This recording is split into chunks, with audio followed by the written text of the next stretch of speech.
Hello class, today we will see our next point, correlation. Here coefficient of rank coefficient. So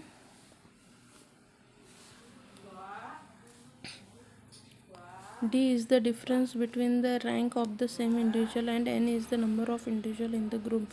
The value of this coefficient lies in between -1 to 1. Now if you remember in last lecture we have taken here coefficient of Karl Pearson rank correlation. हमने क्या लिया था? Karl Pearson का. आज हम क्या लेंगे?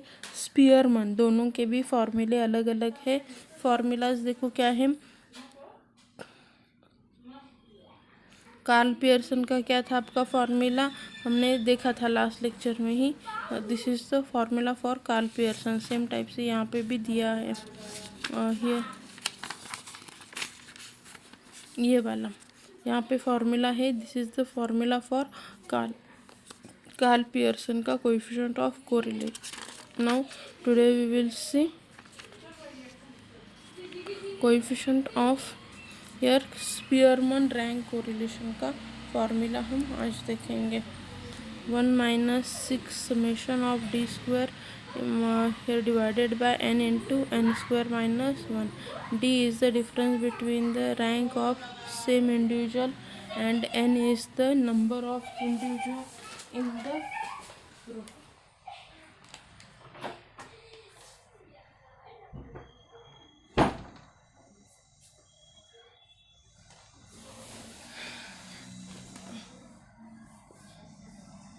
The value of coefficient also lies in between -1 to 1. Okay,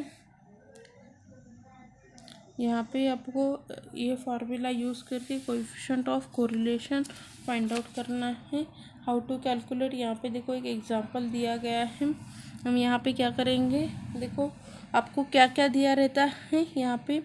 first suppose number of hours and number of minutes दिए गए हैं. तो हम यहाँ पे क्या करेंगे? उससे रैंकिंग देंगे R1 एंड R2. तो उसका रैंक हम कैसे डिसाइड करेंगे? सबसे जो हाईएस्ट है, सबसे हाईएस्ट को 1, देन उससे छोटा कौन है? 2, देन उससे छोटा 3, देन 4, देन उससे छोटा ये है 5, देन 6, देन 7. ऐसे आपको क्या करना है? 1 बाय 1 रैंकिंग देनी है. एक एक नंबर से उससे छोटे को रैंकिंग देने. सेम यहाँ पे भी सबसे बड़ा कौन है? This, then 2, then 3. ऐसे एक एक करके क्या करो? उससे रैंकिंग दे दो. ये स्पीयरमन की मेथड है. देन मॉड डी हमें निकालना है. R1 माइनस R2 ये हमने निकाल दिया. Then square this D, D का स्क्वायर निकाल लिया. नो स्पीयरमन का फॉर्मूला क्या है? 1 minus summation of D square n into n square minus 1. Okay, formula में सब्स्टिट्यूट करो एंड देन फाइंड करो. अगर यहाँ पे क्या है कि कोई भी वैल्यू आपकी रिपीटेड है, कोई भी वैल्यू रिपीटेड है, तो हम यहाँ पे क्या करेंगे?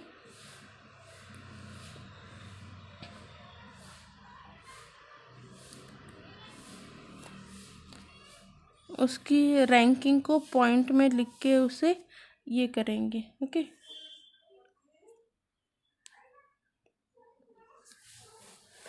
और उसके लिए ये फार्मूला यूज़ किया जाता है जब आपका कोई भी वैल्यू आपकी रिपीटेड रहेगी तब.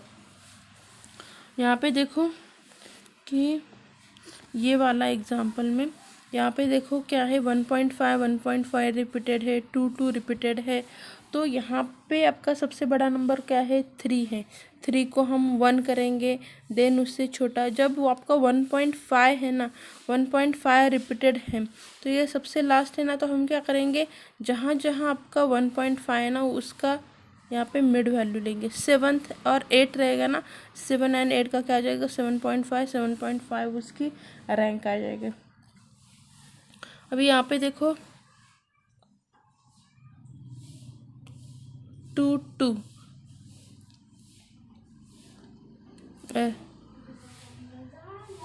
रिपीटेड है तो इसका जितना भी नंबर रहेगा उससे क्या करो, ऐड एंड डिवाइडेड बाय 2। यहाँ पे क्या आ गया आपका 5 5। ओके,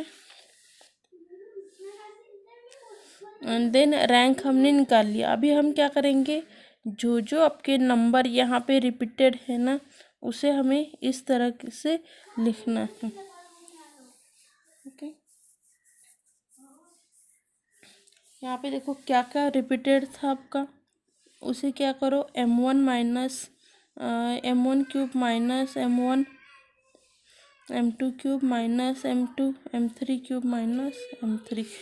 जो जो आपका नंबर रिपीटेड था उसे क्या करना है, हमें m1 एंड m2 को माइनस करके उसे सॉल्व करना है। यहाँ पे आपका जो रिपीटेड है 2 2 है, सो 2 क्यूब माइनस 2, 3 क्यूब माइनस 3। उस तरह से हमें क्या करना है, उसे रिपीटेड करके लिख लेना है। ओके,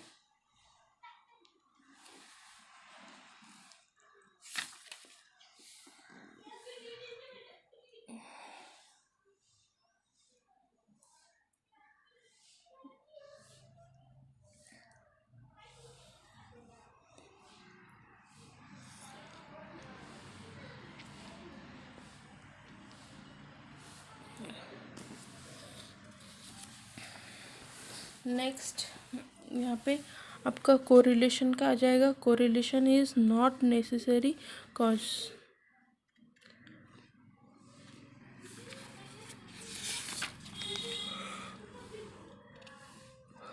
ओके, ये इस एग्जांपल में समझ में आ गया। जो आपका यहाँ पे m1 m2 है, यहाँ पे भी देखो उन्होंने दिया गया है, जो पर्सन है जिसका रैंक सेम है, जिसका रैंक सेम है ना, वो आपका m1 m2 यहाँ पे डिनोट हो जाएगा। यहाँ पे देखो 2 2 का रैंक सेम है, और जिसका रैंक सेम है ना, उससे हम क्या करेंगे, यहाँ पे ये करेंगे यहाँ पे।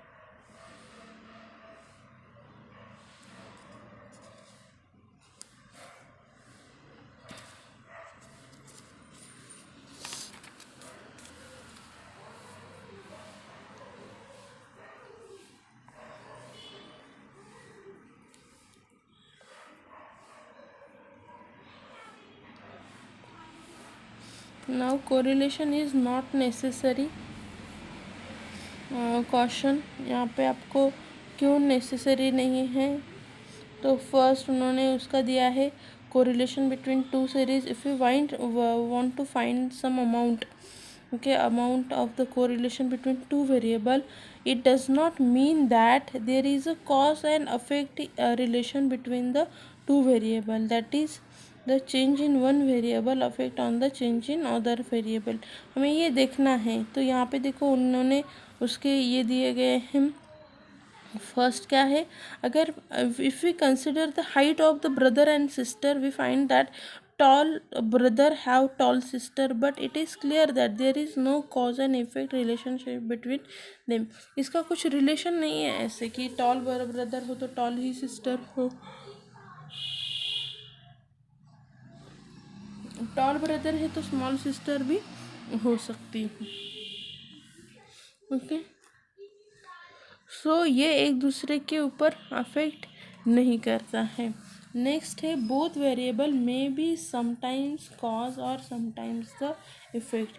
वी कंसिडर द प्रोडक्शन और and price for some commodity price will come down because of increase in production, while in some cases production will increase with the increase in price। यहाँ पे भी देखो कि आपका ये कॉज और ये जो रहता है ना अफेक्ट, दोनों भी एक दूसरे के ऊपर नहीं डिपेंड रहेंगे। समटाइम्स क्या हो जाएगी, आपकी प्रोडक्शन की प्राइस भी इसलिए कम हो जाएगी क्योंकि प्रोडक्शन बढ़ गया है, तो प्राइस भी क्या हो जाएगी, रिड्यूस हो जाएगी। पर समटाइम्स ये भी हो सकता है कि प्रोडक्शन बढ़ गया तो उसकी प्राइस भी उस अमाउंट में बढ़ जाएगी। ओके ना, next is correlation may be due to chance also. We will find that there is a positive correlation between height of father. यहाँ पे correlation का देखो उन्होंने दिया गया है कि height of father and the mark that their son get in the examination. We cannot say that there is. अभी यहाँ पे तो देखो ये clear है कि फादर की हाइट का और बच्चे के मार्क्स का कोई भी रिलेशन नहीं है. Correlation may be just the opposite to one that really exists. We consider the mark of student and time spent in studies. We may find that there is a negative correlation. The student who get more than the average mark study less. Those who get less than the average mark, there here logical evidence that student does not get good marks because he study less. The reason for negative correlation that the student who get good marks are intelligent therefore get good marks. यहाँ पे ये भी चीज़ है कि suppose कोई बहुत अच्छा बहुत देर तक स्टडी कर रहा है फिर भी उसे क्या है एग्ज़ाम में कम मार्क्स मिल रहे हैं. ओके वो बहुत देर तक, पर यहाँ पे ऐसे नहीं होगा ना कि वो उस पर अफेक्ट करेगा. कोरिलेशन इसमें निगेटिव भी जा सकता है कि क्या है कि वो बच्चा इंटेलिजेंट है, उसने कम स्टडी की फिर भी उसे अच्छे मार्क्स मिल गए. कुछ बच्चे का उतना इंटेलिजेंट नहीं है तो वो क्या हो जाएगा, उसको उतने मार्क्स नहीं मिलेंगे. ओके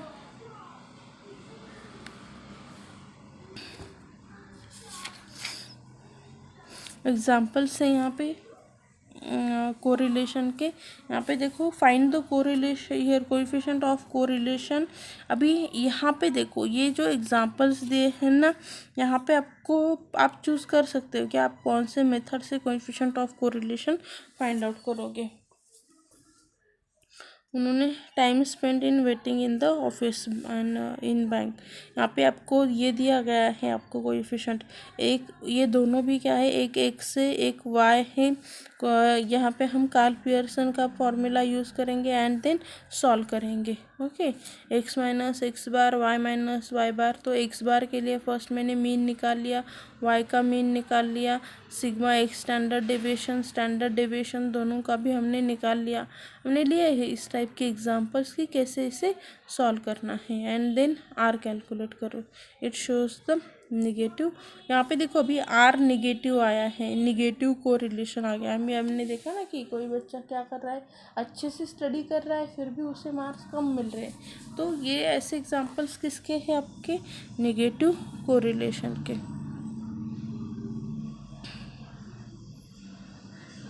यहाँ पे और एक एग्जांपल दिया है. अभी यहाँ पे आप कहोगे कि मैम इसमें ये वाला मेथड आपको बिल्कुल भी कंपलसरी नहीं है that use this shortcut method. No need to use such types of shortcut method. आप पे डिपेंड है, आपको ये फार्मूला नहीं यूज़ करना है. Okay you can use this formula also.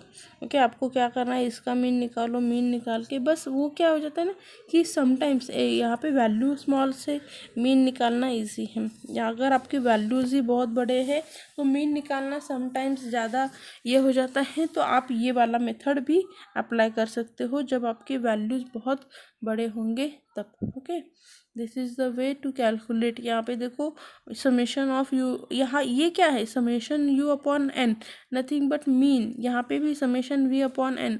ये मीन हम यहाँ पे कैलकुलेट कर रहे हैं, उसको अलग से टेबल में नहीं ले रहे हैं. ओके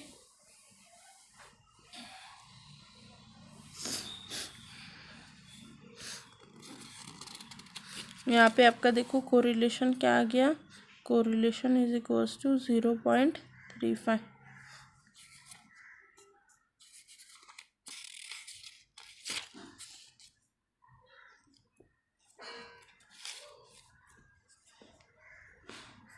यहाँ पे भी हमें कोरिलेशन फाइंड आउट करने के लिए कहा है. बी यहाँ पे देखो इसका टेबल बहुत बड़ा जाएगा. ओके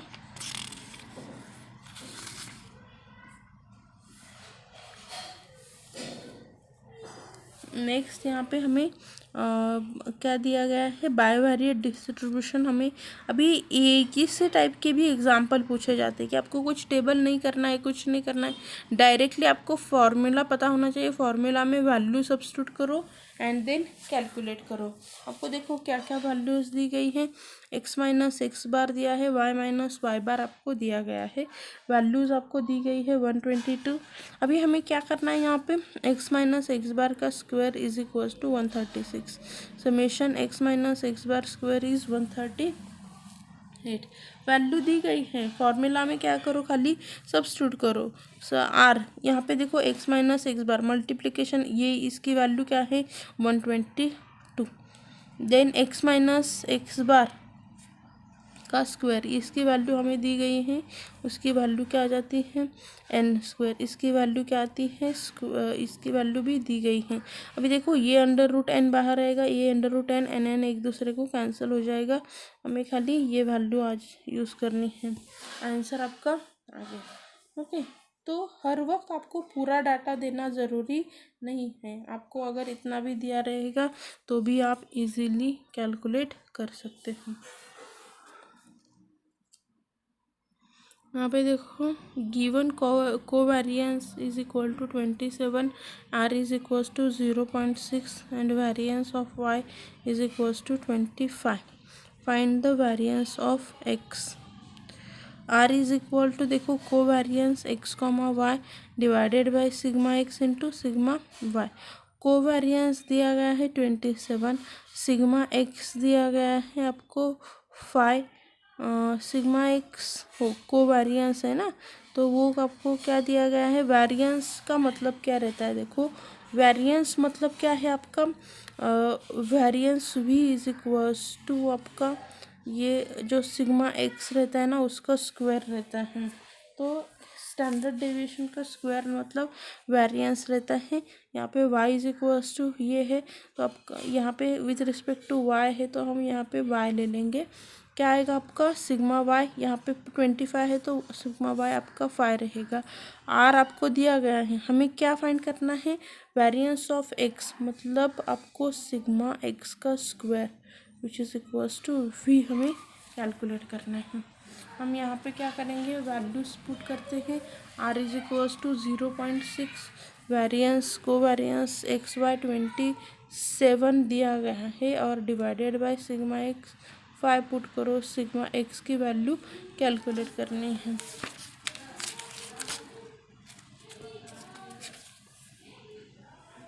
वैल्यू सब्स्टिट्यूट करो, वैल्यू सब्स्टिट्यूट करने के बाद हमें क्या मिल जाएगा, सिग्मा एक्स 9 मिल गया। वेरिएंस क्या है, सिग्मा एक्स का स्क्वायर मतलब 9 square which is equals to 81। इस टाइप के एग्जांपल्स भी दिए जाते हैं और बहुत ज़्यादा इजी रहते हैं, आपको बस फॉर्मूला पता होना चाहिए, फॉर्मूला में वैल्यू सब्स्टिट्यूट करो आपको आंसर्स मिल जाएंगे।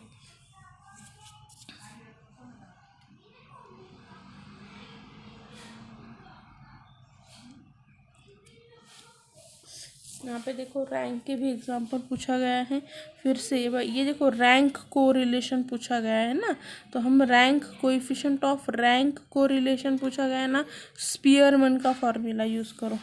ओके, इसकी रैंक निकालो, सॉरी ऑलरेडी आपको रैंक ही दी गई है, अलग से निकालने की भी ज़रूरत नहीं है, डायरेक्टली फॉर्मूला यूज़ करो एंड देन सब्स्टिट्यूट करो। यहाँ पे देखो स्पीयरमैन का फिर से रैंक का पूछा है, XY दिया गया है, रैंक ये असाइन करो। यहाँ पे देखो सबसे बड़ा नंबर 98 है तो 98 1 देन 2 ऐसे हर एक को असाइन करते जाओ। यहाँ पे मुझे नहीं लगता कुछ भी रिपीटेड है तो रैंक सिंपल ही आ जाएगी। फॉर्मूला ये है 1 - 6 summation of D square divided by n into n square minus 1। Value substitute करो आपको आंसर मिल जाएगा।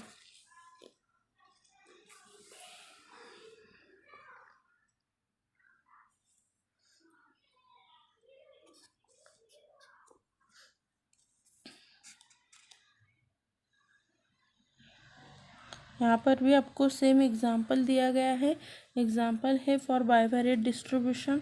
यहाँ पे क्या करो, वैल्यू आपको सब्स्टिट्यूट करनी है। क्या क्या दिया गया है कि mean of the value x bar दिया गया है 65, y bar is equals to 53, sigma x is equal to 4.7, sigma y is equal to 5.2, r is equals to 0.7, regression coefficient r x y पूछा है हमें, आर एक्स वाई कैलकुलेट करना है, फिर आप उससे B x Y hence obtain the most probable value of X and Y when Y is equal to 50 दिया गया है हमें। फॉर्मूला क्या आ जाता है x minus x bar b x y y minus y bar, x minus x bar 65 b x y की value दी गई है आपको कोएफिशिएंट ऑफ कोरिलेशन जैसे जिसे आप आर एक्स वाई कहते हैं। देन आपका यहाँ पे मैं एक फॉर्मूला लिखना भूल गई, आपका जो B x Y is nothing but क्या आ जाएगा आपका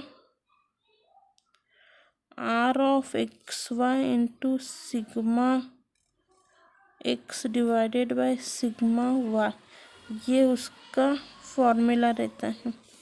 ओके, फॉर्मूला में रिग्रेशन कोएफिशिएंट है ये, वैल्यू सब्स्टिट्यूट करो आपको आंसर मिल जाएगा।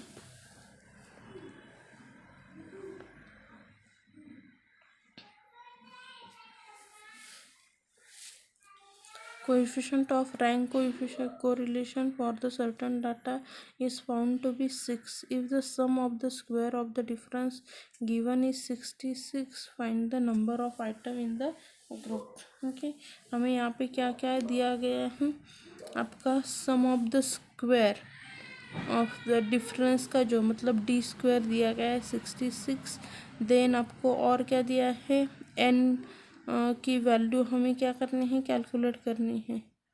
ओके,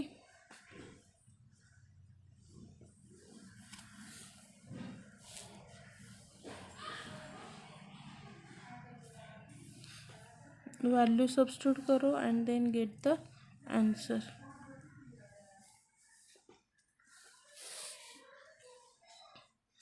ओके, सेम यहाँ पे भी आपको कार्ल पियर्सन का यहाँ पे कोरिलेशन ऑफ कोएफिशिएंट दिया गया है, ये हम नेक्स्ट लेक्चर में देखते हैं। फिर हम रिग्रेशन स्टार्ट करेंगे। What is the regression?